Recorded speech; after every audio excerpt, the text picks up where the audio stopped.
Hello, everyone. Welcome to today's Batje's Take. Batje's Take is where every other week we pause, reflect, and make meaning out of the incredible conversations that are happening on the podcast this season.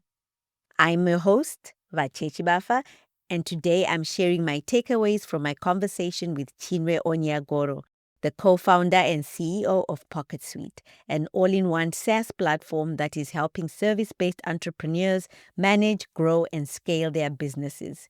If you haven't listened to that conversation yet, please go back one episode and check it out. It's powerful, practical, and full of gems. I promise you will not regret it. But for now, let's dive into my 3 big takeaways. Takeaway number 1. Start early cultivating an entrepreneurial mindset. One of the things that stood out in my conversation with Chinwe was how early her entrepreneurial journey began. She talked about babysitting at a young age and selling lemonade and scaling up those lemonade stands. She was taking on responsibilities from that young age. It helped her learn about money, customers, responsibility, and commitment. I know I've said this before in earlier episodes, but I'll say it again. Starting early matters, even if it's small, like play, introducing children, even ourselves, to entrepreneurship, money management, roles, responsibility, and accountability at a young age. It sets a foundation that pays forward for decades. Now, don't get me wrong. Starting later in life is better than not starting at all. But when you start young, it really puts you a few steps ahead and pays off in advantages later on. So China said something that I loved. She says, I became obsessed with how far we can take our talents and ideas. For her, working in corporate was not a detour. It was intentional. She was sharpening her saw. She was equipping herself with a toolkit so that when she stepped out to build her own business, she did it with intention and skill. And this really aligns with something I've come to understand, and it's that intentionality in everything you do, intentionality in your career, how you climb that corporate ladder, how you make impact in your humanitarian career. There's an intentionality to it all. And when you are intentional about it, you find you are more successful at it. Now, in my coaching programs, we do a session where we call it the goal setting session. And in that session, we go to the very end of your career and we talk about legacy and retirement. And then we take a step back and we say, okay, a year from now, where do you want to be? 2 years from now, where do you want to be? And what are the intentional steps you're going to take for that? What learning are you going to undertake? What networking are you going to do? What conferences are you going to go to? That intentionality really pays off in whatever you do. Everything you do in your career journey should be intentional. Takeaway number 2, Africa as the rising continent. So our conversation shifted into a topic that's close to both our hearts, and that's Africa. The evidence shows that Africa is rising, and it's not just a myth. There's data to this, and I did some digging and found out what the world's most respected institutions are saying about the continent. According to the African Development Bank's African Economic Outlook 2024, Africa is the world's investment frontier. The World Bank's Africa's Pulse 2024 highlights also that several African countries are among the fastest growing economies globally. The UN's World Population Prospects project that by 2050, 1 in every 4 people will be African, making Africa the future global workforce. And a young workforce for that matter. The average age, I think, in Africa right now is 19. So it makes the continent very youthful. McKinsey's research positions Africa as one of the most vibrant emerging consumer markets. And the Google-IFC Economy Africa report projects Africa's internet economy hitting 180 billion. So yes, Africa's rise isn't hype.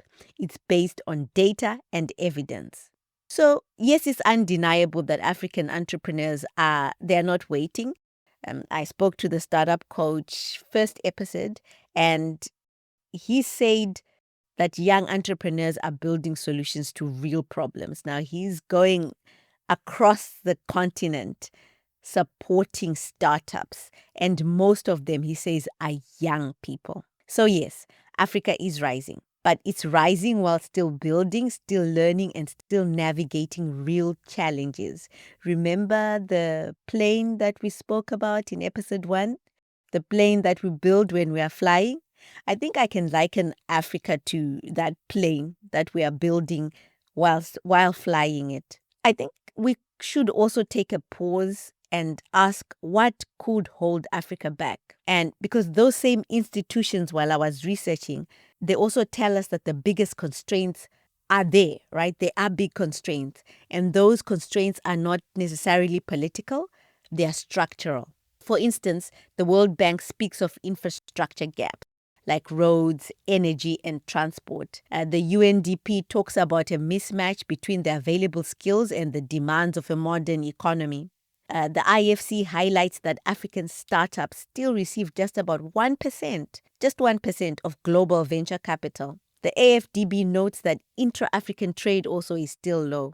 And then there's climate vulnerability. According to UN climate agencies, climate remains a real threat. In our talk, Chinwe emphasized the importance of building systems that support African entrepreneurs, especially young founders, to step into the global arena confidently. I think Africa would do well to also learn from the continents that went ahead us.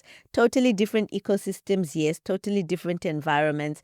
And I'm having conversations with entrepreneurs from Africa, entrepreneurs from different parts of the world, and the ecosystems are different. But lessons learned, it's always important to just learn from someone who's gone and seen what's around the corner. Even though the ecosystems might be different, the lessons might be the same.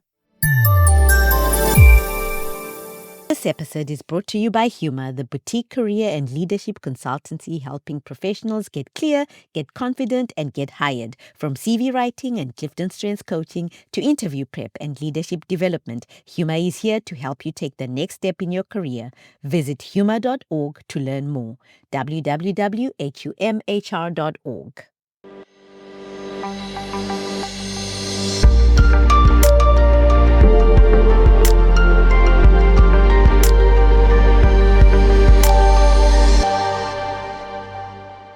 Takeaway number 3, great leaders find and grow great talent. Now, this is the one that really sat with me the longest. Chinwe said something that just stopped me in my tracks. She said it right at the beginning of the conversation. She said, a big part of my job is to find great people who believe in the vision and help them to do their best work and hopefully live their best lives while doing that great work.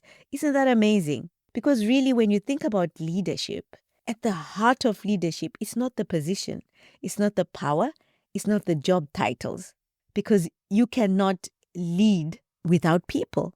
At the heart of leadership is the people.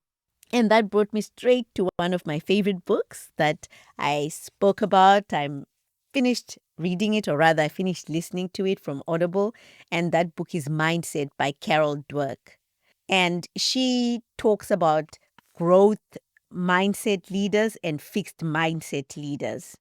And let me break this down for those who haven't read it. So growth mindset leaders, they believe potential can be developed. They create opportunities, not bottlenecks. They celebrate progress, not just perfection. They empower others to shine. They see challenges as a chance to grow. They are secure enough to lift others up. Fixed mindset leaders, on the other hand, they believe talent is fixed and limited.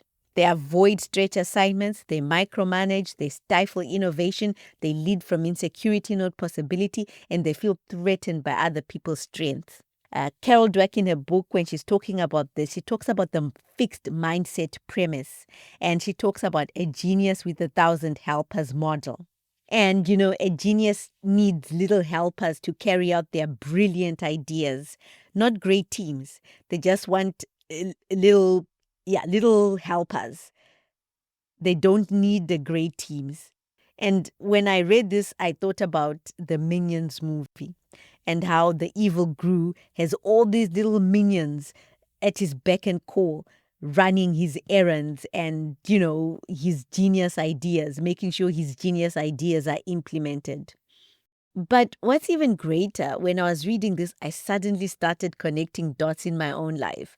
So when I was looking at, the growth mindset leaders and going through and ticking, believe potential can be developed, create opportunities, not bottlenecks, celebrate progress, not just perfection. I was ticking and I was connecting dots. Names were popping up in my brain, and I could suddenly answer some questions as to why some leaders were the way they were, some of the leaders in my life, and then the fixed mindset leaders as well.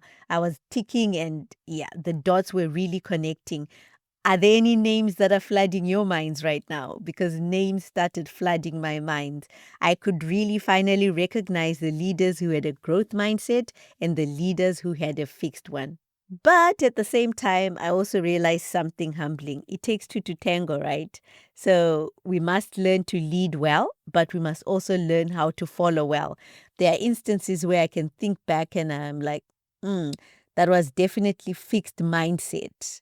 And I was definitely exhibiting fixed mindset characteristics there. And growth mindset characteristics. But the beautiful truth about it all is that you can learn a growth mindset. You can unlearn fixed patterns.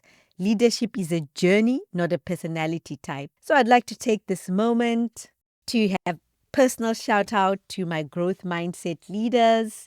I've had some incredible leaders in my life. My boss in Haiti was phenomenal, an example of what people-centered leadership looks like. But one person who really stands out is my boss during my graduate trainee program. 9 months into the program, actually, I think it must have been about 6 months into the program, the HR manager left. And while the HR director, who was my boss, was recruiting for the position, he put me into that role. He made me sit in that big seat. And this is the office where everybody walked into. It was very open. Everybody who was too scared to walk into the big boss's office walked into this, and I had to solve those problems. Initially, I was running in and out of the director's office with every problem, every little problem, and asking him, how do I do this? How do I do that? And at some point he said to me, you can make these decisions on your own. He gave me the rope to learn. And this was 6 months into a graduate trainee program. I didn't have much experience. Talk about a stretch assignment. But he trusted me. He stretched me. He saw something in me that I didn't yet see in myself, and I grew. Unfortunately, he left before the program finished, and yes, the wheels fell off after that. But that's a story for episode 1. A story for season 1. Go back to season 1, and that story is there. And I will not dwell on that in this episode. Today is about celebrating the leaders who shaped us, the ones who believed in us, the ones who modeled what growth mindset leadership looks like. I want to hear your stories. In my coaching work, I hear so many stories about horrible bosses, but very few about the great ones. So today, I want us to change that and celebrate growth mindset leaders in our lives. And I want you to be part of this. Send me your stories. Tell me, who are the leaders that believed in you? Who stretched you? Who mentored you? Who saw your potential before you even saw it? If you're comfortable, include their names. You can comment on whichever platform you are listening or watching from, or you can email me directly at batje@humor.org. That's BATJE@HUMHR.org. I'll read some of your stories in 2 weeks' time in the next Batje's Take episode. Let's honor the leaders who got it right, because celebrating good leadership inspires more of it. Thank you for joining me today. Thank you for reflecting with me, and thank you for being part of this community. Until next time, stay inspired.